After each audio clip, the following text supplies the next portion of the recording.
Temper Trump రోజుకో statement ప్రపంచాన్ని tension పెడుతున్నాయి. వీసా నిబంధనలతో చుక్కలు చూపిస్తున్నారు. టారిఫ్ పెంపుతో ట్రేడ్ వార్ చేస్తున్నారు. అన్నీ తమవే అంటూ అన్నింటిలో వేలు పెట్టేస్తున్నారు.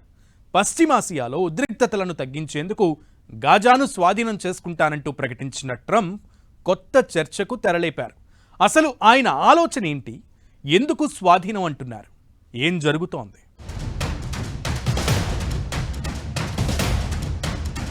గాజాపై కన్నేసిన ట్రంప్ మరో సంచలనం. గాజాను స్వాధీనం చేసుకుంటామంటున్న ట్రంప్ గాజాను చేతుల్లోకి తీసుకుని ఏం చేస్తారు? ట్రంప్ స్టేట్మెంట్తో మొదలైన కొత్త రచ్చ ఏంటి?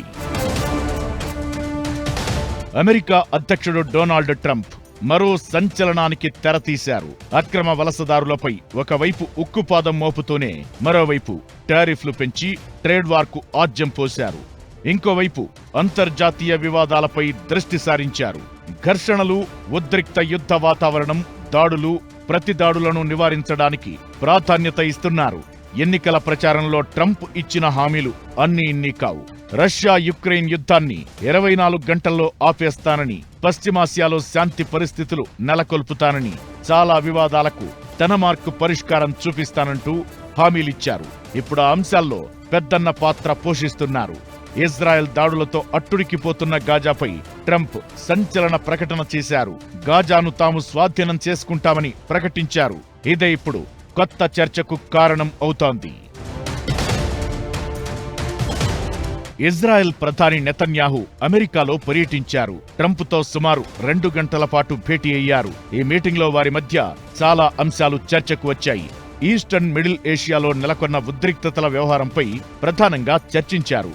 గాజా, లెబనాన్ను కేంద్రంగా చేసుకుని దాడులకు తెగిస్తున్న హమాస్, హెజ్బొల్లా మిలిటెంట్ గ్రూపుల దూకుడును అరికట్టడంతో పాటు దానికోసం అనుసరించాల్సిన వ్యూహాల గురించి ఇద్దరి మధ్య చర్చకొచ్చింది. గతేడాది కాలంగా 2 గ్రూపులపై సాగించిన దాడుల గురించి ట్రంప్నకు నెతన్యాహు వివరించినట్టు తెలుస్తోంది.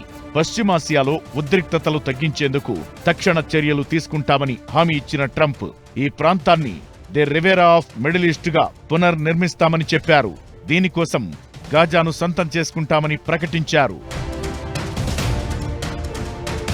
గాజాను స్వాధీనం చేసుకోవడానికి ముందు పాలస్తీనియన్లకు పునరావాసం కల్పించాల్సిన అవసరముందన్న ట్రంప్ వారికి పెద్ద ఎత్తున ఉద్యోగ ఉపాధి అవకాశాలు, నివాస వసతిని కల్పిస్తానని హామీ ఇచ్చారు.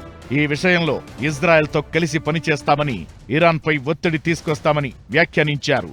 ఇజ్రాయెల్ పాలస్తీనా మధ్య వివాదానికి ఎండ్ కార్డ్ వేసే బాధ్యతను తాను తీసుకుంటానని ట్రంప్ తేల్చి చెప్పారు.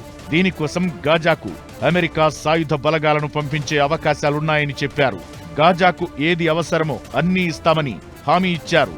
అయితే గాజాను ఏ అధికారంతో అమెరికా స్వాధీనం చేసుకుంటుంది, ఎలా స్వాధీనం చేసుకుంటుందన్న ప్రశ్నకు మాత్రం ట్రంప్ సమాధానం చెప్పలేదు. 2023 అక్టోబర్ 7న ఇజ్రాయెల్పై మెరుపు దాడులు చేసిన హమాస్ తీవ్రవాదులు మారణహోమం సృష్టించారు. ఆ తరువాత కొందరిని కిడ్నాప్ చేశారు. ఆ ఘటనకు బదులుగా హమాస్ టార్గెట్గా ఇజ్రాయెల్ దాడుల వర్షం కురిపించింది. గాజాను కేంద్రంగా చేసుకుని హమాస్ దారుణాలకు ఒడిగడుతోందని ఆ నగరంపై బాంబుల వర్షం కురిపించింది ఇజ్రాయెల్. ఈ ఘటనలో గాజా పూర్తిగా ధ్వంసమైంది. అయితే ఈ మధ్య ఇజ్రాయెల్ హమాస్ మధ్య కాల్పుల విరమణ ఒప్పందం కుదిరింది. దీంతో గాజా బాధ్యత ఎవరు తీసుకుంటారనే చర్చ జరుగుతుండగా ట్రంప్ ముందుకొచ్చారు. అయితే ఆయన ఎలా స్వాధీనం చేసుకుంటారు, ఏ హక్కు ఉందని స్వాధీనం చేసుకుంటారనే ప్రశ్నలు వినిపిస్తున్నాయి. గాజాను స్వాధీనం చేసుకుంటా అన్న ట్రంప్ ప్రకటనతో అక్కడి జనాలు గజ్జ గజ్జ వణికిపోతున్నారు. 1948 రోజులను గుర్తు చేసుకుంటున్నారు. ట్రంప్ నిర్ణయం అంతర్జాతీయ స్థాయిలో వివాదం కాబోతుందా? ట్రంప్ చెప్పినట్లు అమలవుతుందా? అసలు 1948 యుద్ధాన్ని ఎందుకు గాజా ప్రజలు గుర్తు చేసుకుంటున్నారు? అసలు అప్పుడేం జరిగింది?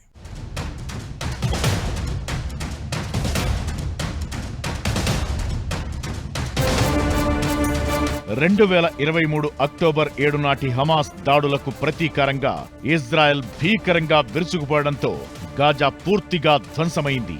అక్కడ ఇప్పుడు ఎటు చూసినా కల్లోలమే. బాంబుల దాడుల్లో భారీ భవనాలు కూలిపోవడంతో శిథిలాలు గుట్టలుగా పేరుకుపోయాయి. గాజాను పునర్నిర్మించాలంటే 40 ఏళ్లు పడుతుందని నిపుణులు అంచనా వేస్తున్నారు. అతి చిన్న భూభాగంలో 20 లక్షల మంది జీవనం సాగిస్తుండటంతో ప్రపంచంలోనే అత్యంత జనసాంద్రత కలిగిన ప్రాంతాల్లో ఒకటిగా మారింది గాజా. ఈజిప్టు దాదాపు 2 దశాబ్దాలు గాజాను పాలించింది. 1967లో 6 రోజుల యుద్ధంలో అరబ్ దేశాలపై విజయం సాధించిన Israel Gaza strip, West Bank పై నియంత్రణ సాధించింది. 38 ఏళ్లు గాజాపై పెత్తనం ప్రదర్శించింది. అంతర్జాతీయంగా సొంత దేశంలోనూ వచ్చిన ఒత్తిడితో 2005లో గాజా నుంచి వెనక్కి వచ్చేసింది. 2007లో జరిగిన ఎన్నికల్లో గాజాలో అధికారంలోకొచ్చిన హమాస్ అప్పట్నుంచి అధికారంలో ఉంది. మళ్లీ అక్కడ ఎన్నికలు నిర్వహించలేదు.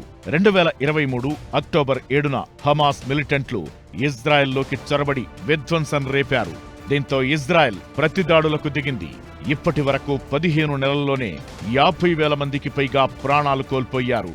ఇక గాజాలో నివసిస్తున్న 18 లక్షల మంది ఇతర అరబ్ దేశాలకు తరలి వెళ్లాలని, యుద్ధంలో ధ్వంసమైన పాలస్తీనియన్ భూభాగాన్ని స్వాధీనం చేసుకుని ఆర్థికంగా ఈ భూభాగాన్ని తిరిగి అభివృద్ధి చేసేందుకు అనుమతించాలని ట్రంప్ అంటున్నారు. ఎందుకు స్వాధీనం చేసుకుంటారు, ఎలా స్వాధీనం చేసుకుంటారని మాత్రం చెప్పడం లేదు. ఇదే అంతర్జాతీయంగా వివాదానికి కారణం అయ్యే అవకాశాలు కనిపిస్తున్నాయి. పాలస్తీనా జనాలు అరబ్ దేశాలకు తరలి వెళ్లాలంటూ ట్రంప్ చేసిన ప్రకటన 1948 రోజులను గుర్తు చేస్తున్నాయనే అభిప్రాయాలు వినిపిస్తున్నాయి. అరబ్ ఇజ్రాయెల్ దేశాల మధ్య 1948లో జరిగిన యుద్ధాన్ని నగ్బా అంటారు. నగ్బా అంటే విపత్తు అని అర్థం. ఇజ్రాయెల్ చుట్టుపక్కల నుంచి దాదాపు 7 లక్షల మందిని బహిష్కరించారు. అయితే వాళ్లంతా జోర్డాన్, సిరియా, లెబనాన్తో పాటు పొరుగున ఉన్న అరబ్ దేశాలకు వలస వెళ్లారు. వారిలో చాలా మంది ఇప్పటికీ శరణార్థి శిబిరాల్లో ఉంటున్నారు. ఇప్పుడు ట్రంప్ కూడా అరబ్ దేశాలకు తరలి వెళ్లాలని సూచించడం కొత్త భయాలకు కారణం అవుతోంది. మరి ట్రంప్ నిజంగా గాజాను స్వాధీనం చేసుకుంటారా? ప్రపంచాన్ని ఎలా ఒప్పిస్తారన్నది ఆసక్తి రేపుతోంది.